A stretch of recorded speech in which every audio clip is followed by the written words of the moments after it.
Ta-da.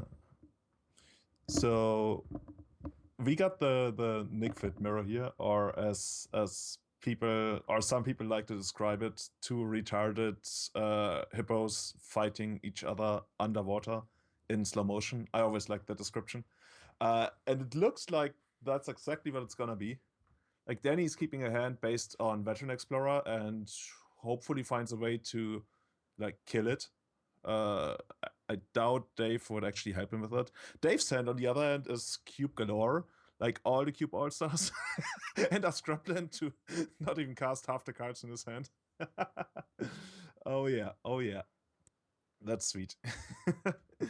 So on one side of the table, we're gonna have basic forest into veteran explorer, go go go. Whereas Dave is gonna be like scrubland, go go go, and maybe customize cheetah at some point. I guess also Oath of Nisa, the bad green ponder, might help him find a land. That's actually a much better play than I suggested. There's Underground Sea to go with it. Um,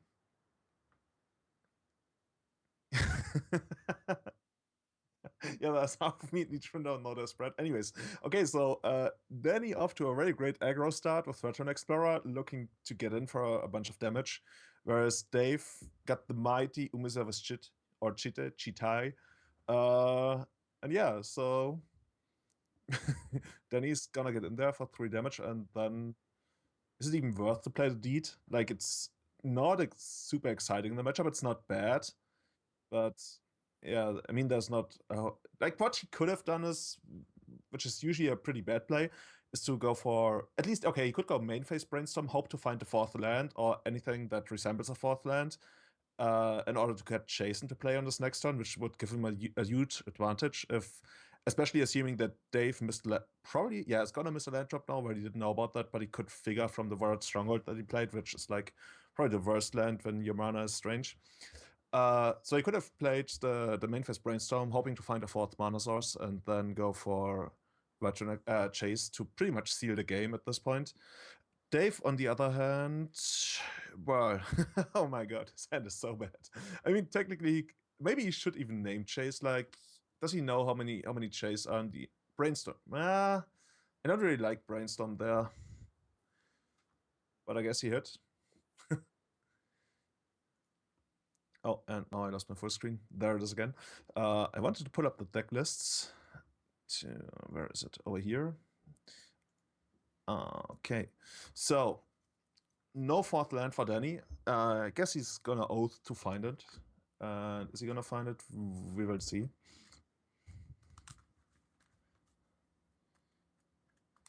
Technically, he could even find something to get his veteran explorer killed, and then cast chase on the next turn. But you really, really don't want to give Dave any lands.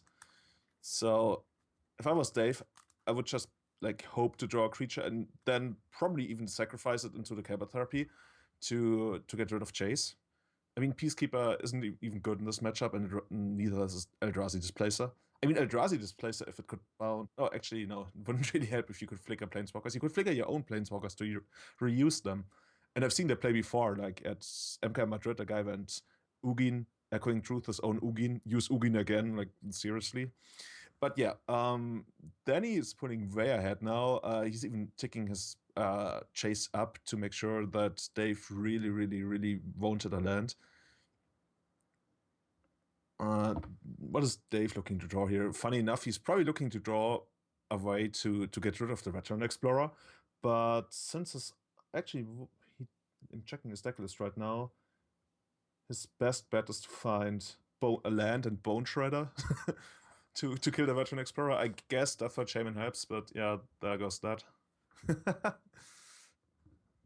Yeah, at this point, it's almost all lights out for Dave. He mulliganed to 6, he kept a very awkward hand, and it's soon gonna be over by the hands of Chase the Mind Sculptor, who's gonna eat up the entire library. And not a whole lot to say there. Like, I think there's not even anything in the deck that would allow Dave to get back into the match. Like, some mistakes on any sides aside, like the one big card he needs to get rid of is Chase, and there's not really a way for him to do that without creatures. Unfortunately, Sea Trainer does. No, Sea Trainer couldn't even touch Chase. It's at 7, even if it dealt damage. So yeah. A lone droid arbor with Umusawa's shit. Yeah. A man can dream. It's so unfortunate that he actually drew the Dryad Arbor, not a real land, because now it died to Malicious Deeds. And the Narset. Or is it even Narset? It's one of those blue-green planeswalker, blue-white planeswalkers that will generate a lot of card advantage. I think it looks at the top card of your library, and if it's a non-creature, non-land card, you get to put it into your hand. So it's looking to draw more planeswalkers, and yeah, Dave has seen enough. He concedes. And let's see what sideboarding brings for both players. In Dave's sideboard, we have 2 Pithing Needles, which are really, really great in this matchup. Assuming that Danny might even side out like a deed or 2, I'm not sure. But Pithing Needle to shut off any of the planeswalkers that Danny has is pretty good. Like, that's what I want. The other cards, the second Gadok is really good because it combats the planeswalkers. Like, there's no 3-mana planeswalkers or even T-Belt in Danny's deck, even though that I wouldn't put it past him to have considered that card. Yeah. So I could also see Chains of Mephistopheles since Danny's running Brainstorm and Chase, and it doesn't really hurt Dave, so there must be some cards he wants to side out, like, I don't know, maybe Bone Shredder or something. In Danny's sideboard, what do I see here? Force of Will, maybe. I'm not a fan. I'm really not a fan of that matchup. Negate, maybe. There's nothing that's really amazing. Maybe even just Vindicate or his own Pithing Needles. Venza could be good if he has Caracas. He doesn't. So yeah. Oh my god, what's happening on my screen? Maybe Voltage can fix that. Okay, perfect. Okay, so we got the classic turn 1 Ponder, aka Oath of Nissa, into and okay, and so he brought in the Venza. I think you can still get quite a lot of advantage out of it, even if you don't have the Caracas. On Dave's side, he's already seen more lands than in the entirety of the last game. Batterskull is a bit awkward, especially against cards like Chase, but in a long drawn-out game, I could see doing work. Birthing Pot is one of his big... Well, technically it's not one of the payoff cards, but if you manage to stick it around for quite a while, it will give you so much advantage that you should be able to take the game. And a cool play that Danny could make later on is to bounce the Batterskull on the upkeep or the draw step in order to like set Dave back a turn. But I assume the way he's gonna play it out is to activate it right away when it comes into play. Otherwise, if he cracks a fetch land before using it, Danny could later actually answer the Birthing Pot and stop an activation, which would be like pretty huge. Yeah, both players are trading blows, making land drops, and I wonder what Dave is gonna be up to now. Is he just gonna play a quote unquote blind Birthing Pot? Or, I mean, you don't really need to cover therapy right away because there's no Planeswalker you want to stop here. It can become awkward if you wait another turn and then Danny has Brainstorm, high Chase up, and then even if you cover therapy, you won't be able to hit the Chase. What he doesn't know is that there's no Planeswalker on the other side of the board anyways. So yeah, it's the blind Birthing Pot. Garruk is pretty good. If he manages to land that next turn, it's going to be huge. Since Dave doesn't really have, like, he can Pithing Needle it, but it's one of the weaker planeswalkers. You'd rather Needle Chase. So in a way, Garruk can become this 4-mana 2/2 wolf that eats your opponent's best card against you. I would like that, yes. And there goes the dreaded second Birthing Pot that doesn't do anything. Considering that both are big mana decks, these draws have been really awkward. I would assume that at least one of, or even both of them, sided out their Veteran Explorers, which could make these decks games as awkward as they are right now. So yeah.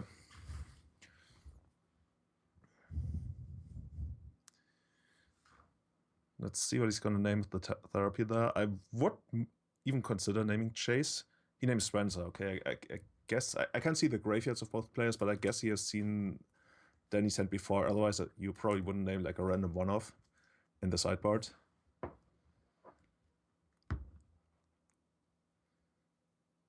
Oh, there are the graveyards. Oh, okay, you already played a Captain Therapy, I see. And Danny kept in the Veteran Explorers. I was thinking if there's one player to leave in the Veteran Explorers, it would probably be Danny, since he's got the much better late game, and like for him, big mana is even more important. So if he's comfortable, like giving Dayv the 2 lands as well, I could see it working.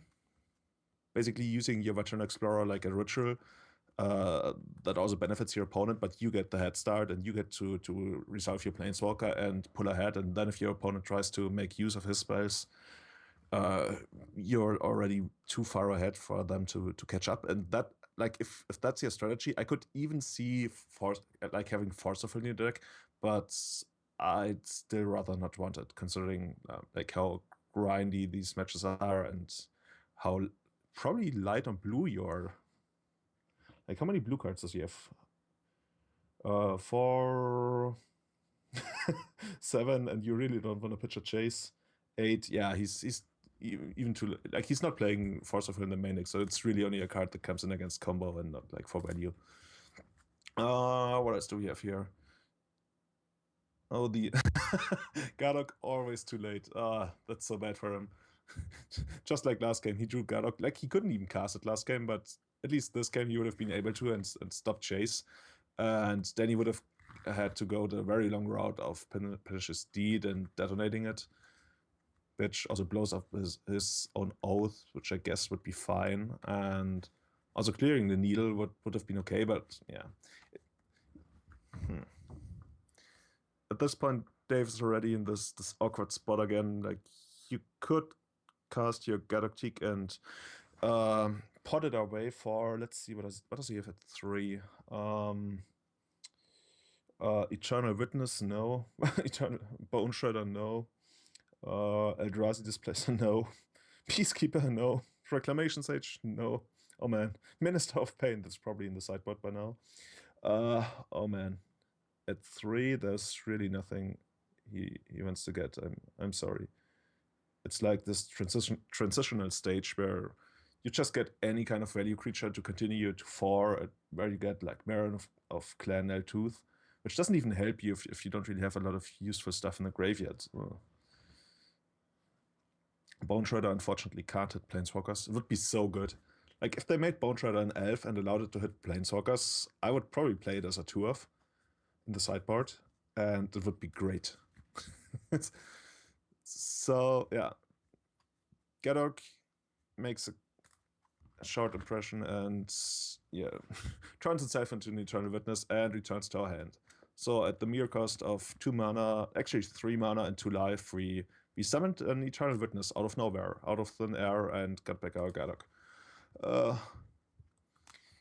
Then he is probably gonna, like, if he has seen the Better Sky, I think he doesn't know. Then he's just gonna randomly name Gadoktik, just because of the card advantage with Swords to Plowshares in hand and Pinish's Deed in play. He probably doesn't even care about the Gadok. Yeah. I still think you... Actually, no, yeah. I was wondering whether you wanted to brainstorm Chase first, but the Kyber Therapy gives you more information, and now you actually know what you want. Oh, and he's gonna Fate Seal, yeah. He sees that Dayv is completely stranded on resources. He doesn't have creatures. He doesn't really have lands for the Better Sky, which wouldn't even be like important at all. So he just Fate Seals him, gives him the Sword of Fire and Ice, which doesn't do anything. Once again, you notice a theme there. And yeah, that's the match. I'm so sorry for Dave. I was expecting much more of this, but yeah, that became pretty awkward. What do you think, Brett? Uh-huh. Oh, he's over there? Okay. Uh-huh. Okay, yeah. Yeah, he just agrees with me, and he thinks that the matchup usually doesn't play out like that. There's a couple of well-known Nick Fitmore experts in the world that might or might not agree with us. And yeah, so Danny takes it. I'm actually quite happy for Danny, because he wasn't happy about his deck choice when he saw what everybody else was playing. So he moves on to 1-1, whereas Dave should also drop to 1-1 after beating Liche in the first week of the Legacy Mediocre League, I believe, where he's gonna meet me and no, Caleb is at 0-0 no. I'm sorry, man. Is there anyone at 2-0? No, of course there's nobody at 2-0 yet. What's gonna be the next match? I heard that we had some problems with Romario, like, I don't know, somebody tore down his house or something and removed all the internet from it, so he's left with like whatever internet he can find in the streets. Yeah, And he's so looking to almost. There were some pretty bad storms that went through Virginia last night that left him without power and his parents without power for the last 18 hours. So that hasn't been resolved yet. Tim isn't back from work, and Romario is still AWOL. He was gonna try and find Wi-Fi at like a Starbucks, but we haven't heard from either of them, and those are our last two matches. So I'm gonna propose, if they're up for it, I'm just gonna pair Brett against Joe. Brett has the bye this week, but I'm sure he's not opposed to playing. And then we'll just have Romario do two matches next week. Yeah, I guess that works. Also, it suddenly makes sense to me. Like, I saw Romario on Facebook, and he was asking whether anyone had power, and I was like, okay, maybe he's gonna go to a vintage tournament, but apparently that's what he meant with power. Oh God, I'm stupid. Yeah. Okay, so are we gonna be stay on for Brett versus Joe?